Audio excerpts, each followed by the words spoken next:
მოგესალმებით, ლადო ბოჟაძე, სამოქალაქო საზოგადოების და დემოკრატიის განვითარების ცენტრის დირექტორი. დღეს მინდა რამოდენიმე თემა შევახო. პირველი შეგახლავთ საგარეჯო საარჩევნები, თქვენი თვითონ პროკურატურამ დაიწყო მოკვლევა ამ საკითხთან დაკავშირებით, ასევე არ შემეძლია არ გამოვეხმაურო იმ მოვლენებს, რომლებიც ვითარდება ტყიბულში და დღეს ასევე საქართველოს პარლამენტის იურიდიულ კომიტეტში განიხილება კანონპროექტი ცვლილება პოლიტიკური პარტიების შესახებ კანონში და ამ თემასაც მინდა რომ მოკლედ შევეხო. პირველ რიგში საგარეჯოს თემით დავიწყებ. მნიშვნელოვანია რომ პროკურატურამ როგორც იქნა აღძრა სისხლის სამართლის საქმე, რადგან გახსოვთ თქვენ თავის დროზე ქალბატონი ირმა ინაშვილი მისი პოლიტიკური გუნდი ითხოვდნენ იგივეს იყო გაიმართა შიმშილობის აქციაც და მაშინ სამწუხაროდ პროკურატურამ შესაბამისი რეაგირება არ მოახდინა. ახლა უბრალოდ პროკურატურა ისევე როგორც მაშინ იძულებული იყო და ვალდებული იყო კიდევაც რომ ეს საქმე აღეძრა და მე დარწმუნებული ვარ რომ ერთხელ სამუდამოდ სიმართლე გაირკვევა საგარეჯოს არჩევნებთან დაკავშირებით. ეს ძალიან მნიშვნელოვანია ქალბატონი თინა ხიდაშვილის ბუნებრივად თავად მთლიანად თავდაცვის სამინისტროსთვის და ასევე რა თქმა უნდა თამარ ხიდაშვილის რომელიც ამ არჩევნების შედეგად იქნა არჩეული. პროკურატურას მე თავაზობ ჩემს სოდნას და გამოცდილებას პროკურატურას ექნება საარჩევნო ტექნოლოგიებთან დაკავშირებით, იმიტომ რომ პირდაპირ გაისმა ბრალდება რომ არჩევნები გაყავდა მზათავარ მე ამ პროცესში ჩავერთო და მივადევნო თვალი და ვითანამშრომლო შესაბამის ორგანოებთან, თუმცა შემიძლია დანამდვილებით გითხრათ რომ საგარეჯოს არჩევნება თავის შედეგი მაინც გამოიღო. თქვენ იცით რომ თორე საგარეჯოს არჩევნების გადაწყვეტილების გამოხმაურება იყო ის რომ პრაქტიკულად ხელისუფლება უარსამო სპეციალური უბნების გახსნაზე და 2016 და ყველა შემდგომი არჩევნები ჩატარდება სპეცუბნების გარეშე დაცვლილება კანონმდებლობაში უკვე მთავრობაზე განხილულია გადაწყვეტილება მიღებულია და სავარაუდოდ პარლამენტის ბუნებრივია მას ხარს დაუჭერდა. ერთხელ და სამუდამოდ ჩვენს ქვეყანაში სპეცუბნების თემა საბოლოოდ იქნება ამოწურული. იყო დარღვევა ამ არჩევნებზე და იყო კანონის დარღვევა და აირჩა ის დეპუტატი კანონდარღვევით.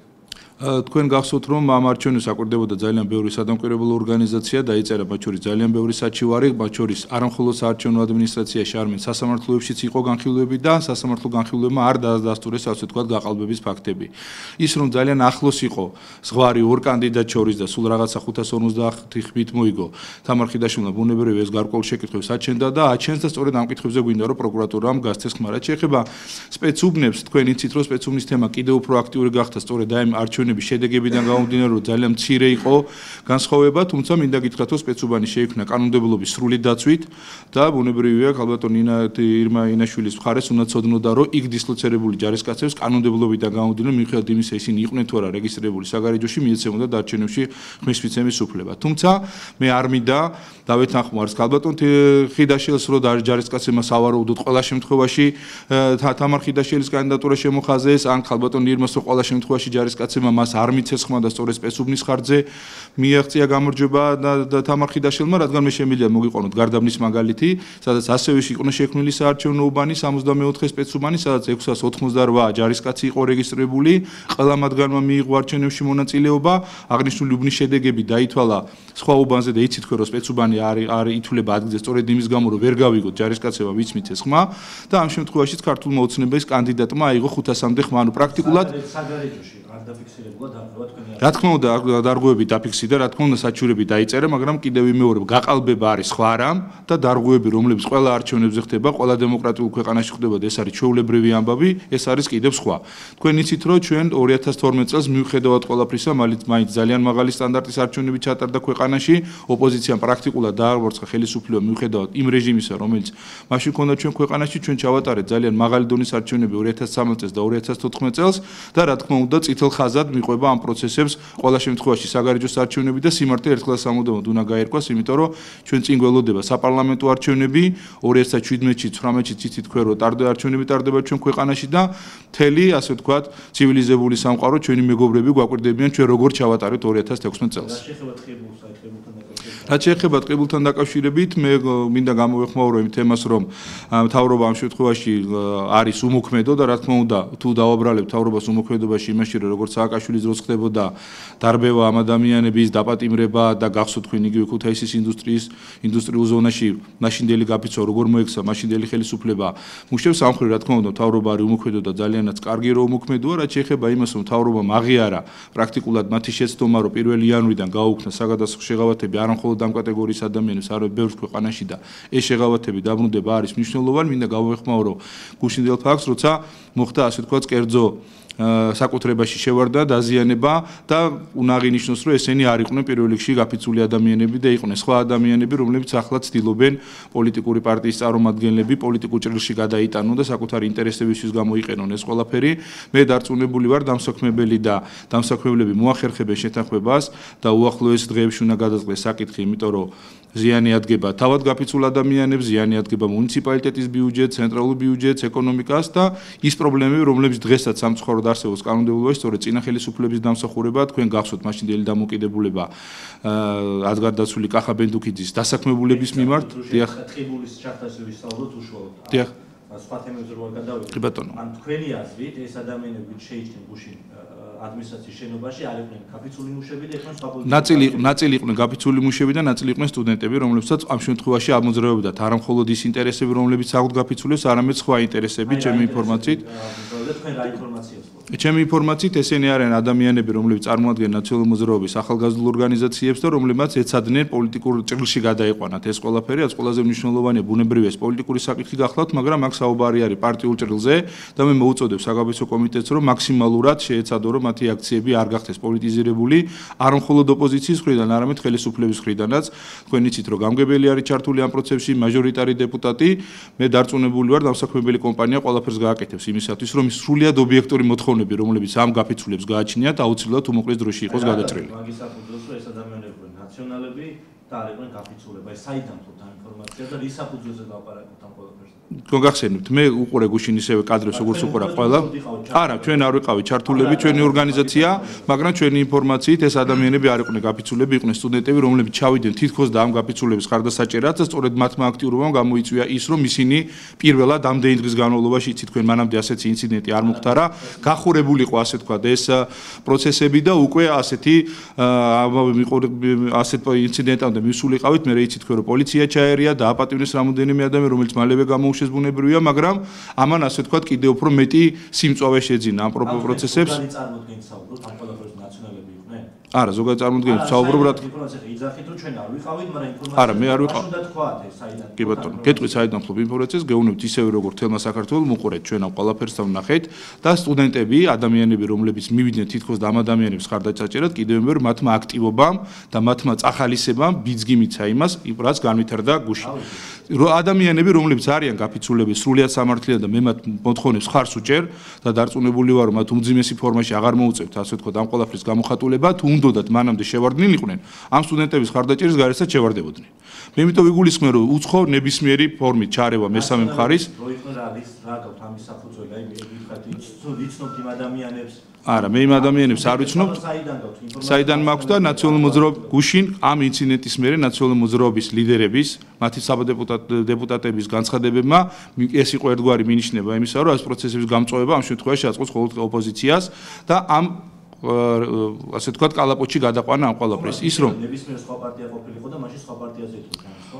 რა თქმა უნდა, თუ სხვა პარტია გამოეხმაურებოდა. სტუდენტები ყოფილიყო, მაგრამ სხვა პარტიას გაეკეთებინა განცხადება, რატო მაინდა-მაინც? იმიტომ რომ სწორედ ნაციონალური მოძრაობა გამოეხმაურა გუშინ ამ ყველაფერს და ნაციონალური მოძრაობა არის დაინტერესებული სწორედ იმისო, რომ ნებისმიერი ფორმა გაფიცვის, ნებისმიერი პრობლემა, რომელიც ქვეყანაში არის, გადაიყვანოს პოლიტიკურ და პარტიულ ჭრილში და არა ის, რომ ის პრობლემები, რომლებიც რეალურად არსებობს ქვეყანაში და მოსაგვარებელია, მათ შორის რომის კოდექსი, რომის ინსპექცია, რომელზეც ჩვენ საუბრობთ, არის სწორედ ის კანონმდებლობა, რომელიც მადროს იქნა მიღებული და ამ შემთხვევაში ხელისუფლება ნამდვილად მინდა ეს დაავადანაშაულო უმოქმედობაში, იმიტომ რომ კანონმდებლობა უნდა იყოს იმ სტანდარტების, სადაც ჩვენ მათ შორის ასოცირების ხელშეკრულება გავალდებულებს და ყველა მშრომელის უფლებები უნდა იყოს დაცული. და მე ამ შემთხვევაში მხარს უჭერ სრულად გაფიცულების ყველა მოთხოვნას, მაგრამ აქ არის საუბარი, რომ მე გაფიცულებსაც მინდა ვთხოვა, რომ მოერიდონ ნებისმიერი პოლიტიკური პარტიის, მათ შორის ხელისუფლებასაც გულისხმობ მე, მათი აქტივისტების ჩართულობას და ისე გამწვავება სიტუაციის, რომ ამან მიიღოს სხვა ხასიათი და არა ის, რომ მათი დიალოგი გაიმართოს დამსაქმებელთან და ყველაფერი გაკეთეს იმისათვის, რომ ისინი დროულად დაუბრუნდნენ თავის სამუშაო ადგილებს, მიიღონ შესაბამისი ანაზღაურება და შესაბამისი შრომის პირობები. მესამე თემა გახლავთ ის, რომ ჩვენ უწყებათა შორის კომისიაზე, რომელიც საარჩევნო პერიოდში იქნება, ქალბატონ თეატრულუკიანთან დავაყენეთ საკითხი, რომ პოლიტიკური პარტიების შესახებ კანონში შევიდეს ცვლილება და ნოტარიუსი დაესწროს ყველა ყრილობას, რომელსაც ჩაატარებენ პოლიტიკური პარტიები, იქნება ეს რიგარიში თუ მორიგი ყრილობა, რადგან კანონმდებლობით მხოლოდ სადამფუძნებლო ყრილობაზე არის ვალდებული ნოტარიუსი დაესწროს. მიზეზი გახლავთ შემდეგი და მე ორი მაგალითი მოვიყვანე და თქვენც მინდა ამის შესახებ უფრო დეტალური ინფორმაცია მოგაწოდოთ. თქვენ იცით, რომ 2014 წელს ნაციონალური მოძრაობა გამოვიდა არჩევნებზე საარჩევნო ბლოკის სახით საქართველოს ქრისტიან-კონსერვატულ პარტიასთან, რომელიც ამ არჩევნების შედეგებიდან გამომდინარე წლის განმავლობაში დაახლოებით $1 მილიონ იღებს სახელმწიფო ბიუჯეტიდან და თქვენ ჟურნალისტებს დაინტერესებულ ადამიანებს თუ გაგიგიათ ოდესმე ეს პარტია, თუ გინახავთ ამ პარტიის მისამართი, თუ გინახავთ ამ პარტიის ლიდერი და ამ პარტიის განცხადება ნებისმიერ საკითხზე, რომელიც ქვეყანაში მიმდინარეობს. აქ საკითხი დგას ძალიან მარტივად, რომ ეს პარტია, მკვდარი პარტია გააცოცხლა ნაციონალურ მოძრაობამ, შეიძლება ითქვას, რომ ეს არის საქართველოს ქრისტიან-კონსერვატული პარტია, შოთა მალაშხია გახლავთ ამ პარტიის თავმჯდომარე, რომელიც პარტიის გაყიდვებში მანამდეც იყო შემჩნეული. ეს ადამიანი ახლა არის საქართველოს პარლამენტის წევრი და ნაციონალური მოძრაობის სიით გავიდა ის საქართველოს პარლამენტში არამხოლოდ 2012 წელს. და მიზეზი ამისი გახლავთ ის, რომ თქვენ იცით, რომ დაფინანსება პოლიტიკურ პარტიები იღებენ ორი არჩევნების შედეგების მიხედვით, ეს არის საპარლამენტო და თვითმმართველობის არჩევნები, იმის გამო, რომ ძალიან მაღალი აქვს დაფინანსება 2012 წლის შედეგებიდან გამომდინარე ნაციონალურ მოძრაობას, ისინი რომ დამოუკიდებლად გამოსულიყვნენ ამ არჩევნებზე, ისინი ვერანაირ დაფინანსებას ვერ მიიღებდა. ამიტომ მათ ხელოვნურად შექმნეს პარტია, შემოიყვანეს ბლოკში და დაფინანსების ნახევარი მაინც ასე ვთქვათ პირდაპირ გაგებით ვერ ვიტყვით ამას ბუნებრივი არ მიითვისეს, მაგრამ კიდევ მეორე პარტია, რომელსაც აგერ თქვენ ჟურნალისტებიც ვერ მეუნებით თურმე ვინ არის კვალიფიციური სუბიექტი და $1 მილიონ მეტი მიაქვს სახელმწიფო ბიუჯეტიდან. ეს არის სწორედ მიზეზი იმისა, რომ ყრილობა ჩატარდა თუ აჩატარდა და არავინ არ იცის. იუსტიციის სამინისტრო ვალდებული იყო წარდგენილი დოკუმენტების საფუძველზე რეესში გაეტარებინა ეს ყველაფერი, ამიტომ ჩვენ ვიტყვით, რომ ნებისმიერ ყრილობას დაესწროს ნოტარიუსი იმისათვის, რომ ნოტარიუსმა დაადასტუროს, რომ ეს ყრილობა იყო ლეგიტიმური. მე კიდევ უფრო მეტ შემდეგ ფაქტსაც გეტყვით, რომელიც ასევე ძალიან მნიშვნელოვანია. თქვენ იცით, რომ ქალბატონი ნინო ბურჯანაძე არის ქრისტიან-დემოკრატიული მოძრაობის თავმჯდომარე. ამ პარტიამ ჩაატარა ყრილობა ისე, რომ ამ ყრილობას არ ესწრებოდა არც ერთი ამ პარტიის წევრი. ნინო ბურჯანაძე თავისი პარტიის წევრები ჩაატარა სხვა პარტიის ყრილობა, გახდა სხვა პარტიის თავმჯდომარე, გადაარქვა ამ პარტიას სახელი, გადალახა მერე არჩევნებზე 10%-იანი ბარიერი და უკვე ორი ინსტანცია აქვს მოგებული ქრისტიან-დემოკრატიული მოძრაობის წარმომადგენლებს და პრაქტიკულად არჩენილი უზენაესი სასამართლოს ინსტანცია და სავარაუდო ნინო ბურჯანაძე დარჩება პოლიტიკური პარტიის გარეშე ამ არჩევნების წინ. ამ ორმა ფაქტმა გვიბიძგა, რომ ერთის მხრივ არ მოხდეს ასეთი გაუგებრობები, რომ ჩვენ გაურკვევლმა პარტია, რომელიც საერთოდ არ არსებობს დედამიწის ზურგზე, მილიონზე მეტ იღებდეს სახელმწიფო ბიუჯეტიდან და პოლიტიკური პარტიები და ლიდერები დარჩნენ წინასაარჩევნო პარტიის გარეშე, იმიტომ რომ მათ თავის დროზე არალეგიტიმურად ჩაატარეს ყრილობა.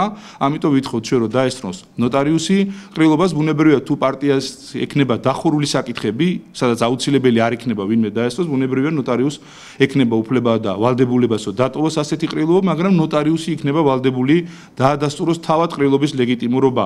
და კიდევ ერთი საკითხი ამაზე მიმული, თქვენ იცით, რომ პარტიების დაფუძნების დროს საჭიროა მინიმუმ 300 კაციანი ყრილობა და მერე 1000 კაცის თანხმობა იუსტიციის სამინისტროში და პოლიტიკური პარტიების მოთხოვნაც არის და 4 მარტს ჩვენი ინიციატივით უკვე ჩანიშნული არის შეხვედრა იუსტიციის მინისტრთან, სადაც პოლიტიკური პარტიების ინტერპარტიული ჯგუფი მიიღებს მონაწილეობას ამ შეხვედრაში და დღეს წესრიგში იქნება ერთ-ერთი საკითხი, რომ კიდევ უფრო მოვაწესრიგოთ კანონმდებლობა ამ თვალსაზრისით. საუბარია იმაზე, რომ ქვეყანაში შეიქმნას პოლიტიკური პარტიის წევრების რეესტრი, იმისათვის, რომ ყველა დაინტერესებულმა მხარემ იცოდეთ, ვინ არის პოლიტიკური პარტიის წევრი და რომელი პოლიტიკური პარტიის წევრი, რომ ეს არის მნიშვნელოვანი. გახსოვთ თქვენ, როცა ახლა იგივე საარჩევნო ადმინისტრაციამ აირჩია ოლქის წევრები და იქ იყო საუბარი, რომ ისინი იყვნენ რომელიმე პარტიის წევრები. თუ გაკეთება ქვეყანაში პარტიული წევრების რეესტრი, ეს იქნება ძალიან მნიშვნელოვანი ნაბიჯი. ანუ მალაშხიას პარტია ეხა იღებს მილიონ ლარს, დიახ.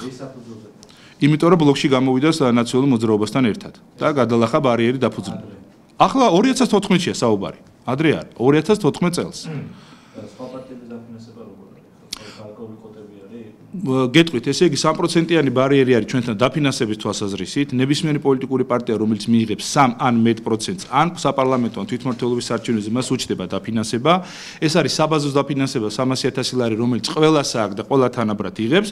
მერე ეს ყველაფერი არის დამოკიდებული პარლამენტის წევრების რაოდენობაზე, იმ ხმების რაოდენობაზე, რომლებიც მიიღეს კანდიდატება, მაგალითად 200.000 მეტი ხმა უკვე არის 1 ლარი, მანამდე არის ლარნახევარი, თუ ფრაქცია ყავს კიდე დამატებითი თანხა მოგეცემა და ამის მიხედვით იზომება ეს ყველაფერი არჩევნების შედეგებიდან გამომდინარე. და ახლა რა თქმა უნდა ქართული ოცნება და ყველა მასში შემოვალი სუბიექტი არის კვალიფიციური სუბიექტი და ამ არჩევნებზე კვლავ კვალიფიციური სუბიექტი გახდა ნინო ბურჯანაძის პარტია, რომელზეც გითხარით, რომ სასამართლო დავა მიმდინარეობს, იცით თქვენ რომ პატრიოტთა ალიანსმა გადალახა ეს ბარიერი და ასევე ლეიბორისტულმა პარტიამ. ეს ინფორმაცია თქვენ სრულად ლეგალურად და ეს დეკლარირებული არის მათ შორის ცენტრალური საარჩევნო კომისიის საიტზე და ასევე აუდიტის სამსახურის საიტზე. უბრალოდ სწორედ აი ამაზე გვინდა ყურადღების გამახვილება, რომ მილიონი რას იღებს პოლიტიკური პარტია, რომლის დასახელებაც არ იცის არავინ. და მიუხედავად იმისა, რომ პარტია არის ნაციონალურ მოძრაობასთან ერთად ბლოკში და არის რა თქმა უნდა ოპოზიციური პარტია, ერთი განცხადება არ გაურცელებია არც ერთ საკითხზე, სწორედ იმის გამო, რომ ასე ვთქვათ, ასე ჭყალებში ჩუმად მოხდა ამ პროცესების ჩატარება, ასე ვთქვათ და ამით ნაციონალურ მოძრაობამ მილიონი ლარი პირდაპირ შეიძლება ითქვას, რომ მიითვისა. კიდევ მეორე რა თქმა უნდა ბუნებრივია. ყველა აქტივობა, რომელსაც ფინანსდება ამ პარტიიდან, ფინანსდება ნაციონალური მოძრაობის აქტივობები და ამაში უკანონო არაფერი არ არის, იმიტომ რომ ისინი ერთი საარჩევნო სუბიექტი არიან. მაგრამ ნაციონალური მოძრაობა ამ არჩევნებზე რო წარდგარიყო ცალკე სუბიექტი, ის საერთოდ ვერც ერთ-ერთს ვერ მიიღებდა ამ არჩევნებიდან, იმიტომ რომ ის დაიტოვებდა 2012 წლის დაფინანსებას, რომელიც 2.5 მილიონზე მეტია და ბუნებრივია ეს არჩევნები მათთვის ჩაივლიდა დაფინანსების გარეშე. ამიტომ მათ მოიფიქრეს სქემა, ასე ვთქვათ, მოძებნეს სატელიტი პარტია და მას გაუყვეს დაფინანსება, რომელიც ახლა ბუნებრივია კიდევ მეორე. როგორც გითხარით, ბუნებრივია ის, რომ იგივე ნინო ბურჯანაძის მაგალითი, როცა მე მოგიყვანეთ, როცა დავუშვათ ქრისტიან-დემოკრატიული მოძრაობის ლიდერებმა დატოვეს, ასე ვთქვათ, პოლიტიკა და წავიდნენ, პირდაპირ შეიძლება ითქვას, რომ ეს იყო პოლიტიკური გარიგება, მათ მიცეს თავკუთარი კვალიფიციური სუბიექტი ნინო ბურჯანაძის და მისი პარტია გახსოვთ თქვენ არ იყო კვალიფიციური სუბიექტი, იმიტომ რომ ნინო ბურჯანაძის პარტიას არ მიუღია არჩევნებში 2012 წელს მონაწილეობა, ამიტომ ის ვერ მიიღებდა დაფინანსებას და სწორედ ქდმ-ს და ასევე გახსოვთ თქვენ ქდმ-ს ყავდა ქრისტიან-დემოკრატიული სახალხო პარტია, ასევე ქდმ-ს ასე ვთქვათ, პარტნიორი პარტია, ეს ორი პარტია მისი რესურსი, უფასო პოლიტიკური დრო, უფასო პოლიტიკური რეკლამისთვის, წარმომადგენლობის დაფინანსება, რომელიც სახელმწიფო ბიუჯეტიდან დაფინანსდა, ეს რესურსები მოხმარდა, ასე ვთქვათ, ქალბატონ ნინო ბურჯანაძის პოლიტიკურ გუნდს. ნინო ბურჯანაძე გახდა, როგორც გითხარით, ამ პარტიის თავმჯდომარე, თუმცა სასამართლოს ორმა ინსტანციამ დაადასტურა, რომ ყრილობა იყო არალეგიტიმური. ანუ ბურჯანაძეს თქვა დაფინანსება არ იქნება ამ შემთხვევაში თუ ეს პოლიტიკური პარტია წაიღო, ასე ვთქვათ, გოჩა ჯოჯუამ და იმ გუნდმა, რომელიც არიან მოსარჩელეები ნინო ბურჯანაძის დარჩება ის პარტია, რომელიც მართლა მისი პარტია იყო, რომელიც მან თავის დროზე დააფუძნა და ჩემი ინფორმაციით ამ პარტიას ხელმძღვანელობს ვახტანგ კოლბაია, მაგრამ ეს ვერ იქნება კვალიფიციური სუბიექტი, იმიტომ რომ იმ პარტიასაც არჩევნებში მონაწილეობა არ მიუღეს, შესაბამისად არანაირი სახელმწიფო დაფინანსება არ აქვს და ჩვენ ვხვდებით ასეთი ძალიან მძიმე და ტრაგიკული შემთხვევის მოწმეები წინა საარჩევნო სწორედ იმის გამო, რომ აი ამ შემთხვევაში არც ერთ ყრილობას, რომელიც ტარდება გარდა სადამხუძრებლო ყრილობისა, არ ესწრება ნოტარიუსი და ჩვენ არ ვიცით ასეთ ყრილობა საერთოდ შედგა თუ არ შედგა. ჩვენ წარმოიდგინეთ თუ ეხლა დიახ. ეს ინფორმაცია, ასე ვთქვათ, არის განთავსებული. სავარაუდოდ დარჩება, იმიტომ რომ მისი პოლიტიკური გუნდის წევრია, მაგრამ ბუნებრივია კიდევ მეორე თუ პოლიტიკური პარტია სასამართლოს გადაწყვეტილებით დაუბრუნდა მის ნამდვილ წევრებს და მის ლეგიტიმურ პოლიტსაბჭოს და მის ლეგიტიმურ წევრებს, ბუნებრივია ქალბატონი ნინო ალბათ ამ პარტიაში ვეღარ დარჩება, იმიტომ რომ ის პარტია სხვა საერთო სავარაუდო თავმჯდომარეს, მასაც აქვთ დაახლოებით 1.5 მილიონამდე დაფინანსება უკვე 2014 წლის შედეგებიდან გამომდინარე, ასევე ექნება უფასო პოლიტიკური დრო, ბუნებრივია ეს პარტია თავად დაიწყებს, ასე ვთქვათ, პოლიტიკურ მოღვაწეობას, იმიტომ რომ ამხელა ფინანსური რესურსი იქნება და ნინო ბურჯანაძე შესაძლოა დარჩეს პოლიტიკური პარტიის გარეშე, არა იმ გაგებით, რომ ის ვერ მიიღებს არჩევნებში მონაწილეობას, არამედ დარჩება დაუფინანსებელი, ასე ვთქვათ, პოლიტიკური პარტიის გარეშე.